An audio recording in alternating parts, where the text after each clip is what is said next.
Welcome to the Brett Davis Podcast. Well, good evening, everybody. It's nice to be here tonight. I'm very honored to have Dr. Kevin Cameron with me. I've heard very good things about him for a while from Dr. Robert Garcia.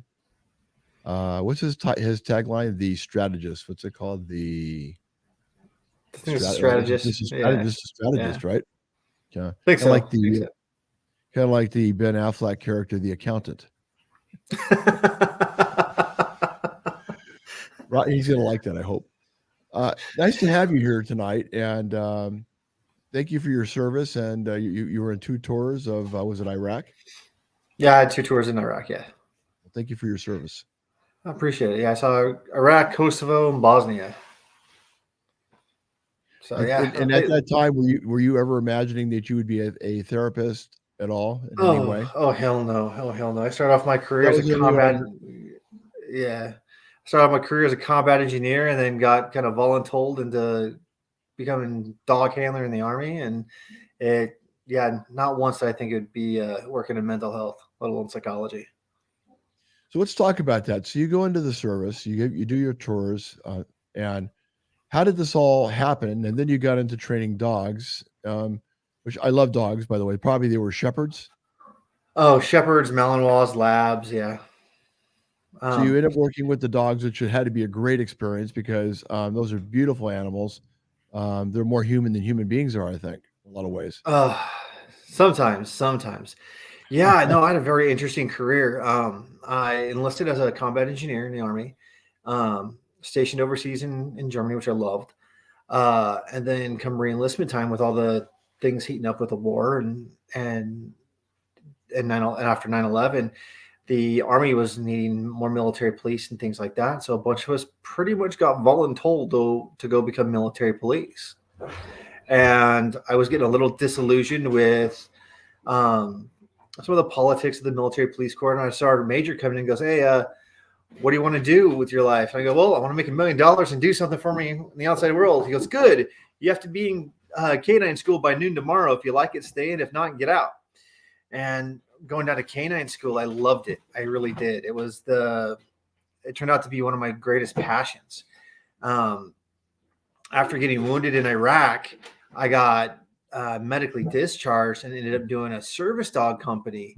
And after doing helping so many veterans, I did probably a few thousand dogs in the first couple of years of doing that program. 2,000 dogs in the first couple of years? Yeah, probably the first 5 years I did about 3,000 dogs. Worked with 3,000 dogs. And after that, I used my VA benefits through vocational rehab to really go get a degree in psychology. And I hear your stories are so vivid. I can almost hear the dogs. I can't. He's grumping in the background. I apologize for that. But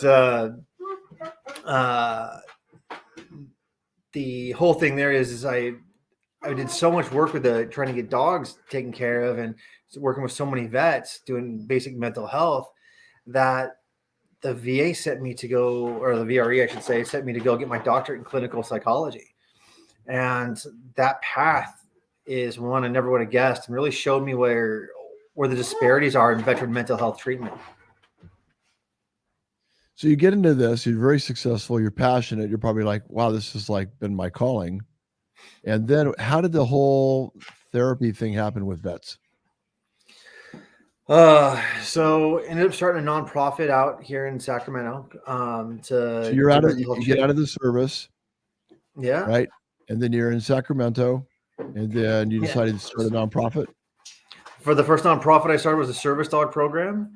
And then I got into doing actual mental health. And then I started another nonprofit specifically for mental health for veterans, and been doing that for the last, since about 2009 or 2019. So how many nonprofits do you have, or did you have? I've worked, I founded 2 of them in the last 10 so years, 20 years. But right now I'm just pretty much doing the nonprofit for mental health. Okay. Because you realize probably there's such a huge need, correct? Oh my God, yeah. I still do service dogs and I still do the mental health for vets, but it gives a platform and a place for the veterans to come in and actually get treatment, um, and give us a solid platform to voice the needs of veterans, to be able to take care of them, to share a different point of view of what these men and women have gone through and the support that they're so desperately seeking. What's going on in mental health in this country, in the United States, where you feel we really are dropping the ball? Oh wow, that's such a loaded question. There's a huge misconception that the VA actually takes care of veterans, and they don't. The VA only takes care of those eligible for VA healthcare, and people don't realize that it's such a small population that that they only treat about 20% of veterans that are actually eligible. And the the funny thing is everyone's cried for veterans to be treated as a culture for so many years in mental health and in research and everything else, because veterans have a disproportionate suicide rate. We have a higher suicide rate than our peers. We're more likely to not complete mental health treatment. We're more likely not to actually follow through with treatment protocols and the whole 9 yards. And no one's been able to figure out why. And the reason behind this is because we have never been evaluated as a culture. I mean, our country is nearly 2.5 centuries old, and in that entire time frame, no one's actually treated us or evaluated us as a culture that we are. And the reason culture is so drastically important for mental health is simply because that is how we determine if we need mental health treatment or not. I mean, if you're hearing voices in your head and you're talking to a voice in your head, you're either crazy or you could be Catholic talking to God. So if you're not taken into context, you're automatically viewed as broken. And research has shown that veterans are perceived as broken. And until we're actually treated as the culture that we are, nothing's going to change. In 2022, I did the research as part of my doctorate to validate veterans as an independent culture, which means that they now have to start taking into account our culturally normative behaviors, like our training we receive in basic training, and determine the difference between, is that part of who we are now, or is that actually trauma that needs mental health treatment? Mm-hmm. And we've seen in our own clinic that when we start taking into account the cultural norms of veterans, that most of them are misdiagnosed. Most of them aren't getting the treatment they need because no one before has separated what's culturally normative from what's actually going on with them. Is part of that also how military is not being trained to properly adjust to becoming civilians? Oh, that's a misconception, I think. So you can't ever, for everyone who's learned to ride a bike, you can't unlearn to ride a bike, right? You can either improve that skill and become a cyclist, or it's been a minute, right? I'm going to stumble a little bit. You cannot ever go back to being a civilian. You're a civilian before you join the military. Then you go through one of the longest periods of mental conditioning and classical conditioning that you'll ever receive. You learn a new set of values, language, skills, art, coping mechanisms while you're in service. Then you evolve into becoming a veteran. You're never a civilian. And that is one of those big misconceptions. As far as training to make that transition from military service to after military service to veteran life, ironically enough, the military actually does train you. Because there's that disconnect between mental health providers and military service members and veterans, they're actually teaching them the same thing. In mental health therapy, they're teaching us to create schedules. They're teaching us to cope with stressors. They're teaching us to plan. They're teaching us to do evaluations of the activities and the things going on in our life. And they're teaching us how to communicate. Mental health therapy can actually be broken down to a 5-paragraph op order a risk assessment, and an after action report. It really can. I even created an entire therapeutic modality off of it.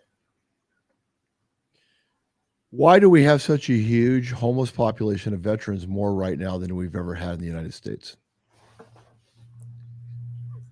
Fred, I lost you. I can't hear you. Can you hear me now? Can you hear me okay? Are you there? I think we have lost him let me know if he comes back on. We were going down some good areas, talking about some of the things that are going on in the country with homeless vets and maybe possible ways that we could combat what's going on. Some reason we're having a little sound issue. Can you hear me? I can hear you fine. Can you hear me? Can you hear me at all? I wonder if we need to reboot. I can't hear you at all. Maybe we need to reboot.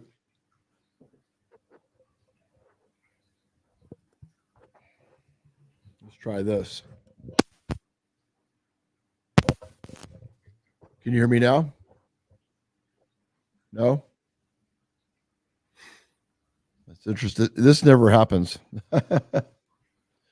So the thing is, and I'll talk while we're trying to work this out, is my last question to him was, we're going to try to log in again. The question I asked Dr. Kevin Cameron was, why do you think that there's more homeless veterans in the United States right now than we've ever had? And then at that moment, there we go. And then at that moment, everything just went quiet. Can you hear me okay now? Yeah. Are you there? Still can't hear me? Still can't hear me. This has never happened. How about now? Okay. So we're going to keep trying to work at this, but bottom line is we need to find a way to help our veterans. There shouldn't be so many of them on the streets. They gave their time, their service to us, and we should be taking care of them now. What is the answer to that? I don't know. That's why we're going to try to figure out how we can work with groups of people to find a way to combat this issue of homeless veterans on the streets. Can you hear me now? I can hear you, but can you hear me? You can't hear me. It's not on my end. Okay. How about it? You're recorded over there, Sarah. So,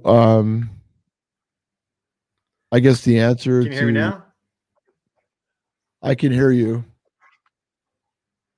but you can't hear me. Oh, there we go. We can hear you now. There we go. Okay. The AirPod disconnected is what I just was told. Oh, sorry about that. It's okay. Okay. Can you hear me good? Yeah, I can hear you now. Okay. So here's a quick question. So let me ask you this. I know that this is all very challenging stuff.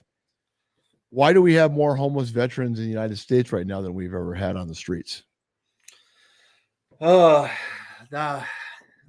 mean, the research I think is still out on a lot of that. My personal view is a misunderstanding of what these veterans need. Now, don't get me wrong. Some of them are out there by choice. They'd rather retreat into something like that than deal with the world around them. But I do believe that most of it has to do with a misunderstanding of the veteran culture. If every veteran's immediately looked at as if they're broken, then why would they actually get the help they need, right? It's not that they don't want help. It's just they can't get the help that they need because they're looked at as they're broken, and mental health providers don't actually understand what they need because they can't separate the cultural normative behavior from the issues that they have. So these men and women get lost in the system. They're fed drugs that they don't need. They're over medicated. They're shipped off and told to go, you know what, just go wait. Right. And they end up self-medicating with alcohol or other drugs, and that's all they can really do. So there needs to be more work towards this. Do you feel like there's any positive things happening where we're going to see more improvements in this area that you can share with us? Yeah, I hope there is going to be more improvements. In 2022, I did the research to validate veterans as an independent culture. It got published in like January, February 2023. And that's kind of my mission these days, is to get that information out there. Make sure mental health providers across the board understand that veterans are an independent culture, and that we're required by our industry to actually become culturally competent. Mental health assessments and treatments need to be normed or tailored to veterans and first responders in the military, so they know what's really going on with us. In my own clinic, I've seen it where, like I said, between 80 to 90% of the men and women that come in there, they're misdiagnosed around cultural competence and trauma. Either they are being treated, they were diagnosed with trauma that they don't have. They've been treated for PTSD when they don't have PTSD, or they're being treated with some other crap diagnosis when reality is they have PTSD and other traumas they have to deal with. And I honestly believe that if we can evaluate the veteran for the person that they really are, that we're going to get rid of that backlog for mental health. We're going to get these men and women the systems and services they need, and that 22 a day is going to drop to almost nothing. Tell us about how people can help your foundation, and do you have any events coming up? No, we don't have any events currently on our calendar right now. But the best thing they can do to support what we're doing is get this information out there. Yes, we're a nonprofit. We always gladly accept donations to the cause, right? Because mental health therapy isn't free. But at the same time, it's getting this information out there. One person cannot change the world. And as much as I enjoy taking care of my brothers and sisters, I don't have the means or ability to heal every vet in the world, nor do I want to. I want to get this information out to people to be able to really create change in the culture. I mean, I can't fix old veterans. I mean, I can't prevent the damage that's done to us older veterans, but I can help create change for the next generation, for the men and women that are currently serving, for the next war that comes up when these men and women get out of the military and become veterans themselves. Foster change to help improve the healthcare system, get more of these veterans off the streets, and really continue Abraham Lincoln's promise to take care of our nation's heroes. There is a quote about Lincoln saying that. I didn't realize that. Yeah. Abraham Lincoln's quoted was saying that the mission of the Veterans Administration is to take care of the men and women who risk their life for the country. I can't tell you off the top of my head what it exactly says, but yeah. That's good. That's good to know. Thank you for what you're doing. And I would love to hear more about some of the things that you're working on as time goes on. Would you come on the show again sometime? Oh, by all means. Most definitely. Definitely. And I find what you're doing very fascinating, and because I think there's a huge need for what you're doing right now. Huge. And I know you can't help everybody, but I mean, it's heartbreaking to drive around, and you can tell that there's veterans. I mean, there's a lot. There's just the way they set up everything, and they have their it's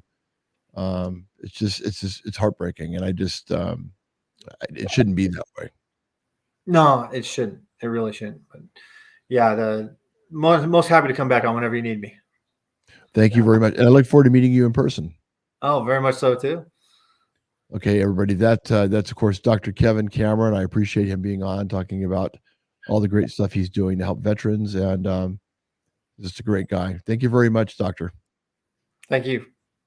Okay, everybody, take care. And I want to thank my sponsors for being a big part of what we do, because without them, we would not have our show. Everybody, take care. Be nice to each other, and remember, there's always a way around a solution. Just don't get angry. Take some time, step back, and figure it out. Let's be nice to each other. Everybody take care, and God bless.